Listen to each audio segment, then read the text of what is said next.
Okay, so what was your home life like when you were growing up as far as religion or spirituality or anything? So basically, my mom went to church. My dad didn't. My dad's been kind of religious, but not showing up to churches. But mom was, well, she grew up Methodist, but then when we were kids, when they moved to where my parents live now, she was Presbyterian. Okay. But then growing up, I had friends all over the place. So I went to like Baptist revivals. I went to Catholic stuff with other friends. So I was all over the place. I just went to all kinds of different things. Did But any of it stick out to you as you like this experience or you connected with this congregation or you just kind of went and it was a lot of it was just kind of going along with flow, see what's going on there. Some of the things didn't make any sense. Like there's different things where, like with my mom's church, they would recite this one thing. I think it was the Apostles' Creed or something like that. That said like, we believe in the Holy Catholic Church. Well, if we believe in that, why aren't we Catholics?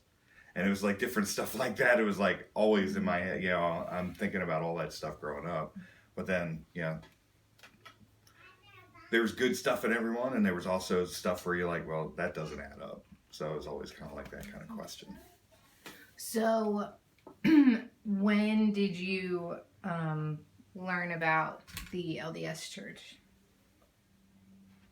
That's kind of like so I had a friend growing up that was LDS, but he didn't really, we talked religion, but not like doctrine. Well, kind of doctrine, but he never said stuff about the church.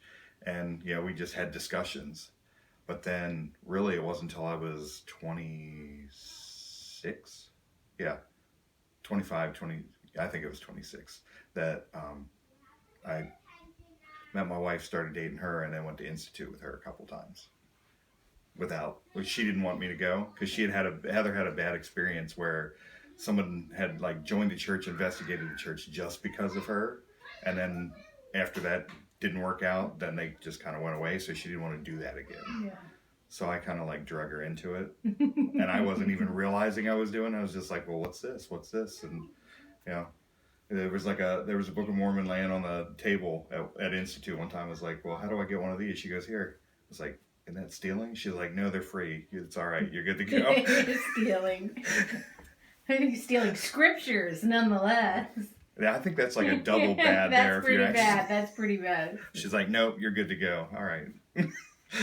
So, what was your experience like going to institute? I mean, I know that culturally, there's a lot of times when we use phrases and we talk about certain things that if you don't necessarily have a lot of experience or history with our religion, it might be confusing. Was there a lot of confusion in the beginning, or what was your initial kind of feeling about it? No, a lot of it made sense. Like I said before, some of the stuff I knew I found things I didn't like or didn't make sense. So a lot of it made sense. And, I'm sitting there paying attention to Institute. And most of the, members at that time, most of the kids, because we were all pretty much kids, were like, they're chatting, they're talking amongst each other. I'm like actually paying attention to what's going on. So interesting. Yeah, because it was, it's not that like the church was new or just the Book of Mormon, everything was new. So it was like added on. So it was like, okay, this does kind of fill in pieces and stuff. And it's like, it just intrigued me in the beginning. Yeah. So. What do you remember? Any thoughts or feelings you had the first time you read the Book of Mormon? You could definitely feel the spirit. I mean, like a lot of times, like in our marriage, we're kind of like opposite in a lot of different things. Mm-hmm. So sometimes Heather is more of the sturdy, logical person, and I'm more of the feel person. Mm-hmm. So it's like it felt right. I could feel the spirit. I didn't necessarily know it at that time that's what it was, but looking back now, I know, because there was other experiences in my life where it's like when it happened, I had no idea what it was, but then later on, it's like, oh, well, that's the spirit. Like I was driving one night, flying home, and loud voice in my head that says, slow down or you're going to die.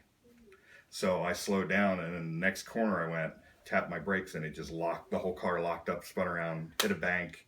And if I had been doing the speed I was doing, there would have been nothing left, because my Honda was like rust and a little bit of metal. So. And so this was an earlier experience. Yeah. Wow. That was probably 10 years or more before, because I think I was like 16 or 17, when that happened. Wow. So. That's amazing. That's amazing. So what kind of walked me through like the timeline as far as, so you were dating Heather and you started going to Institute, and then what kind of was the process as far as being intrigued by this, these beliefs, but then actually making the leap to becoming a baptized member of the church? So it first started, Heather was the intern in the class I was taking, and her brother-in-law Tony Galati was the instructor in the class. So Tony left to do something else, but she stayed on as the intern for the class. And I convinced her, I had to promise her shrimp to get her to go out with me. I see. So promised her all the shrimp she could eat. So we did that. And then apparently I was nice, so she kept going out with me. And then she broke up with me because she thought she was going to go back to Utah, and if I wasn't a member, she wasn't going to date me and stuff like that. But I apparently was like really persistent and still called her and everything. So then she had a job interview one day, and I took a pipe to the head at the job I was at. So I have like 5 stitches somewhere up here. And then I drove myself to the hospital, like blood everywhere. Oh my goodness. So that was all right. I'm calling her on the thing. I was like, okay, how's your interview today? Blah, blah, blah. And she's like, wait, shouldn't you be at work? I was like, yeah, I got hit in the head. I'm going to get stitches in my head. But then like the next day, because of losing the blood, I got like a stomach virus that my body was weak and stuff. So I went for a checkup for the head thing and passed out in the middle of the thing. And so then once I came to, they shipped me to the hospital. She came to visit me.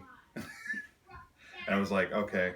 They said you're dehydrated. That's basically what happened. So I like kind of quit coffee and stuff then.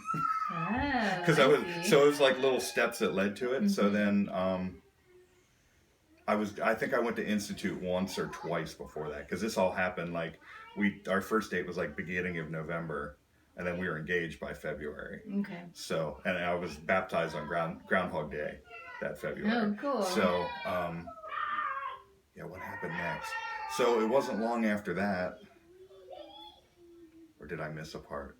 Oh, normally I would go party like New Year's Eve, but I had Heather with me, so I was like, okay, I won't drink this year. So I didn't drink. So it was like every little thing kind of like got me ready for it. Yeah. But then, let's see, after that, and then the pipe, it wasn't long after I took the blow to the head that I started talking to the missionaries. They just that'll do it. A concussion. Yeah. That's what you need. I needed a smack to the head to get me lined up and ready for church and everything. But yeah, then it wasn't long.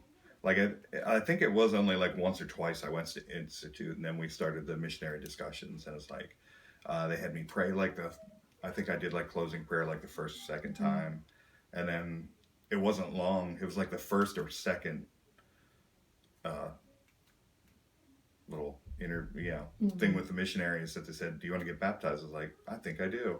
It was like all really fast. And then, Groundhog's Day, I was baptized. That was 2002. Yeah, 2002. Nice. And then, so that, they had me reading stuff all along. We went through all the discussions. We moved around a lot because they were living in Dover, Pennsylvania. I was living in like 30-40 minutes away. So I was in different wards and everything. So then after the first couple discussions, then we actually went with people in my ward. Got it. They're spread all over the place in Pennsylvania. So did you have any experience, like when they asked you to pray, was that new to you? Do you have any recollection praying kind of prior to that, or was it kind of new? Well, I mean, definitely we prayed before, but then as and I'm not sure whether this was happening as I was taking the discussions or after. It's more of a refinement of prayer.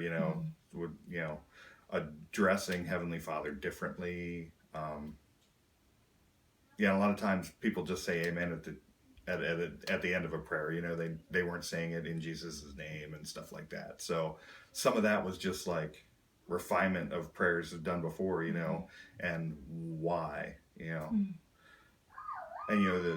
a lot of times when you hear other people pray, it's not that it's disrespectful because they don't know, but like the thee and the thou and stuff like that we do makes it a little different. I guess a little more special or a little more in tune with what you should be, I guess. Yeah. So. Did you have any as you were? I mean, it's a huge life change when you are kind of stop going to parties or stop. It's kind of a big life change. Was there any negative response from your friends or family, or was everyone pretty supportive of you? A lot of them were really supportive of that because they said I was nicer. I guess I was mean for a while, but yeah, they said, especially my uncle, I think, said to Heather or someone, he was like, I don't care what they're doing, but he's like way nicer at work and stuff. So hey, we'll take it.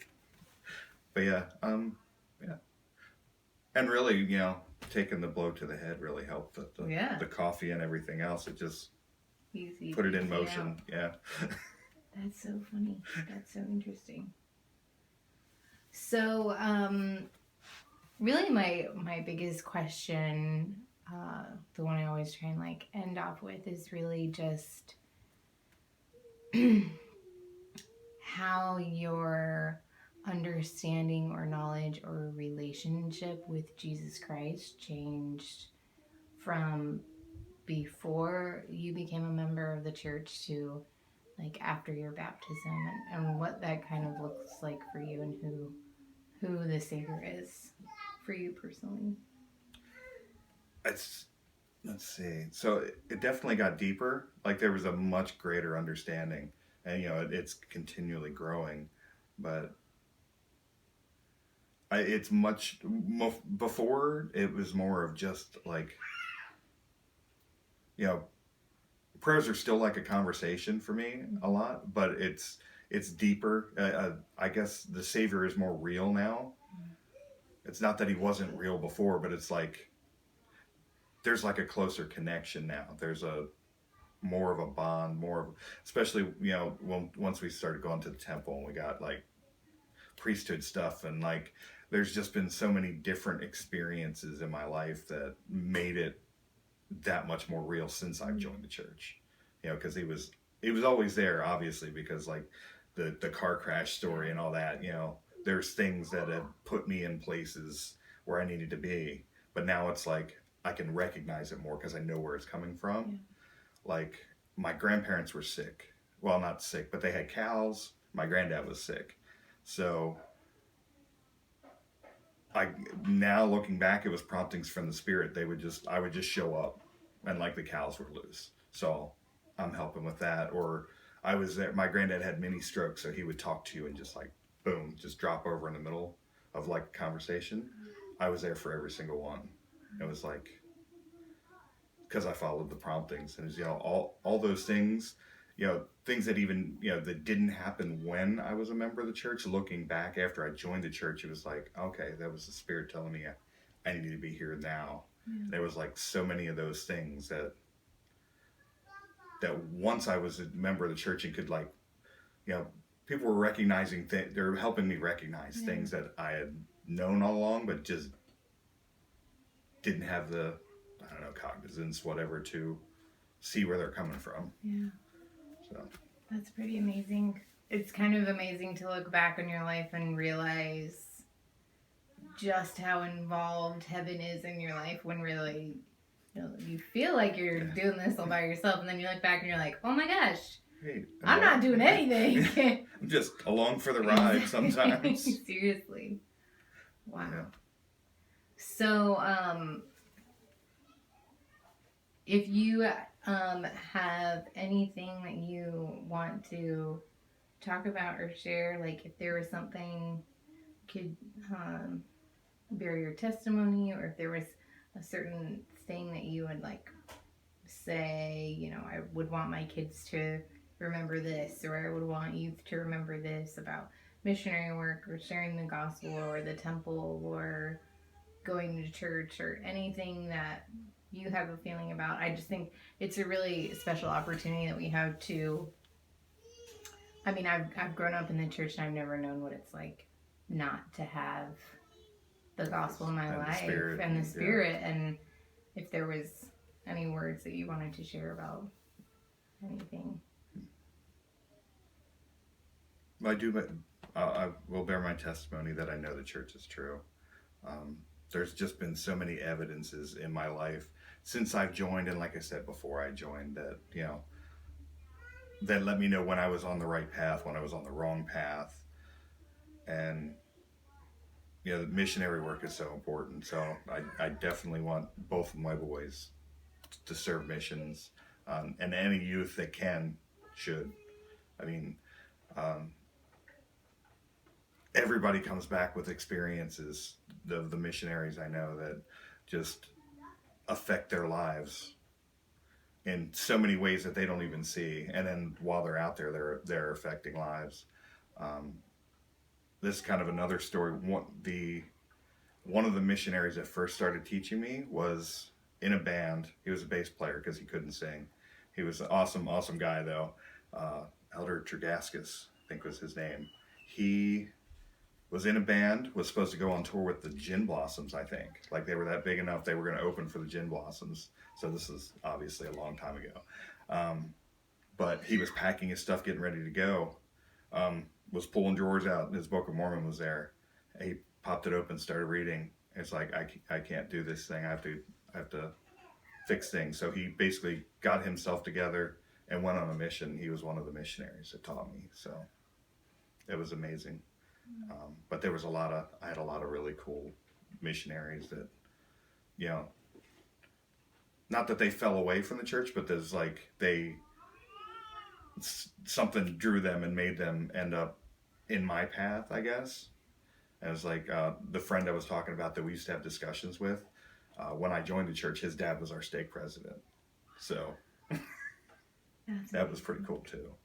So yeah, if you're contemplating doing a mission, do it.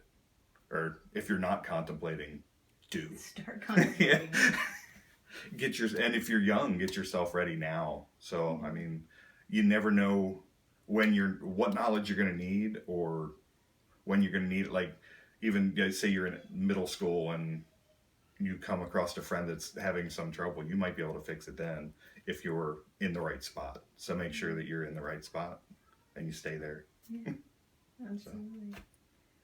Yeah, I think that's so powerful because, I mean, every single person that I've talked to, it hasn't been, oh, I met this one person and that person changed my life. It's been, oh, I met someone when I was in middle school, and then I met another person when I was in high school, and then I met someone when I was in college or when I was 20, and it all just builds on each other. And you could be any one of those people if you are in the right place and allow yourself to be that person. And it just changes lots of lives. Like, you don't even realize it. Yeah.